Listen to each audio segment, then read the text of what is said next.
Aqui na 10ª questão do primeiro capítulo, pede a verificação dessas duas equações, né? Eu vou escrevê-las aqui. A equação 1.48 é o rotacional do gradiente de um campo escalar. Isso aqui é igual a zero.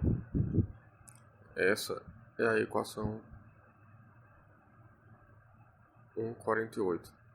E a equação 1.49 é o divergente do rotacional de um campo vetorial, né? Isso aqui também é igual a zero. E aqui, como está pedindo verificar por cálculo direto, a gente vai partir do gradiente de U, escrever ele em termos de seus componentes, depois fazer o rotacional disso e ver se vai chegar a zero. E aqui também. E eu vou resolver de duas formas. Eu vou fazer como tradicionalmente é feito, expandindo componentes, fazendo todas as operações uma a uma. E depois eu vou resolver também por notação inicial, para a gente comparar. Então, partindo dessa aqui, rotacional do gradiente de U, eu vou escrever aqui esse nabla primeiro.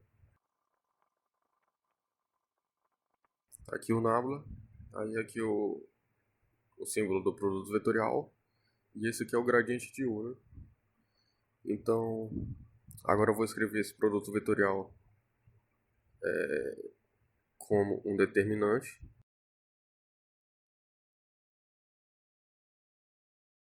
E agora eu vou expandir esse determinante aqui, já aplicando a derivação, né? Então aqui eu vou ter a derivada em relação a y disso aqui. Então já vou escrever aqui como a derivada segunda de u em relação a y e em relação a z.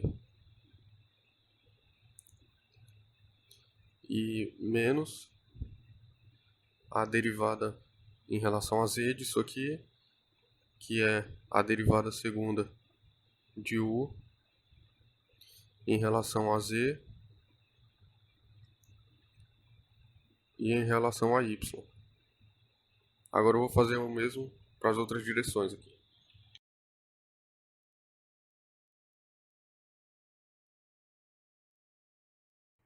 Agora eu posso ver aqui que eu tenho a derivada em relação a y e depois em relação a z, e aqui primeiro em relação a z, depois em relação a y. Então aqui a gente vê que em cada componente a gente tem a derivada segunda de u em relação a y, nesse caso aqui em relação a y em relação a z, menos em relação a z e depois em relação a y. Pelo teorema de Clausen-Schwarz, isso daqui são iguais. Na prática isso pode ser permutado, né? A ordem de derivação. Então, isso sendo igual a isso, por esse sinal de menos eles acabam se cancelando e a componente aqui é zero. Aqui vai ser a mesma coisa, em relação a z em relação a x, aqui em relação a x e em relação a z. Aqui xy e aqui yx. Então zero. E a gente representa isso aqui como um vetor nulo só pelo zero mesmo. Então, dessa forma aqui, a gente consegue mostrar essa primeira, verificar essa primeira identidade aqui. Agora eu vou fazer essa segunda aqui. Aqui a gente tem o divergente do rotacional de A, né? Então, eu vou fazer a mesma coisa que aqui. Primeiro eu vou escrever de forma expandida, explicitando todas as componentes.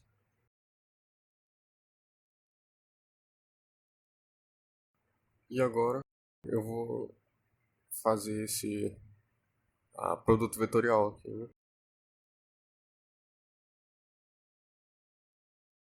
Agora, por enquanto, ainda vou repetir esse e expandir esse determinante agora.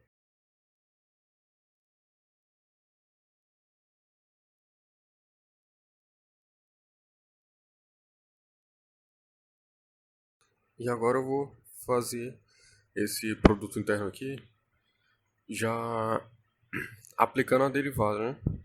E usando também a propriedade da soma de derivadas e da linearidade da derivação também. Então já vou escrever direto a derivada segunda de AZ em relação a x, e aqui em relação a y, menos a derivada segunda de AY em relação a x e em relação a z. Agora, mais. Agora isso, produto interno com esse segundo aqui.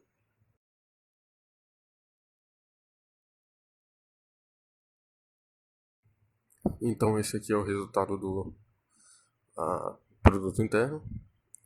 E aqui a gente pode ver que sempre vai ter uma parcela simétrica a outra aqui. Então a derivada segunda de AZ em relação a xy, aqui tem em relação a yx. Também pelo teorema de Clausen-Schwarz, isso aqui é a mesma coisa, né?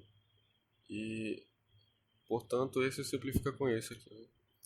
Aqui no AX, a outra que está sendo a derivação no AX também, tem aqui a ordem YZ, a ordem ZY, sinais opostos. Então também simplifica. Da mesma forma aqui, derivada segunda de AY em relação a Z em relação a X, derivada segunda de AY em relação a X em relação a Z. Isso também simplifica aqui. E daí a gente obtém o escalar zero, verificando essa identidade aqui. Agora eu vou fazer novamente essas duas verificações, só que usando notação inicial. E a gente vai ver aqui que o procedimento é bem mais simples. Então, o rotacional do gradiente de U é igual, abrindo essa operação aqui, a epsilon de I, jk, del I. Agora, esse gradiente aqui é o... Vou até fazer mais passo a passo aqui. Eu quero a componente J do gradiente de U e aqui o vetor é K. Então, epsilon de jk del I, a componente J do gradiente de U é del J U e eu repito esse é K. Aqui, ó, é um tensor antissimétrico, esse aqui, a derivada segunda, é um tensor simétrico. Então, o produto de um tensor simétrico por um antissimétrico dá zero. Essa parte toda aqui, assim, ó, já vai dar zero. Posso até adicionar o nisso daqui. Então fica zero vezes um versor, né? Tá aí o vetor nulo. Já foi verificado por notação inicial. Para outra identidade aqui, o divergente do rotacional do vetor A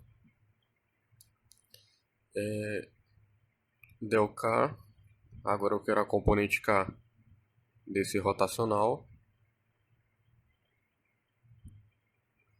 Então vou repetir o del K. Aqui eu vou escrever epsilon de jk del I a j. Então, isso daqui é a componente K desse vetor em notação inicial. Aqui está derivando tudo isso, né? Mas isso daqui é um número real. É o número 1, o número menos 1 ou o número 0, dependendo dos índices que eu vou escolher. Então ele pode sair aqui da derivada, epsilon de jk, del k, del I a j. Isso aqui, de novo, o mesmo caso dali, é o produto de um tensor simétrico por um antissimétrico. Zero. Então, a gente vê que, por mais que a gente tenha pulado alguns passos, aqui ainda poderia ficar maior, a notação inicial sempre vai ser bem mais simples. Então, aqui eu estou apresentando um motivo bem satisfatório para que isso seja entendido também, né? Aqui no canal já tem uma playlist, um curso ensinando como fazer esse tipo de manipulação aqui com identidades vetoriais.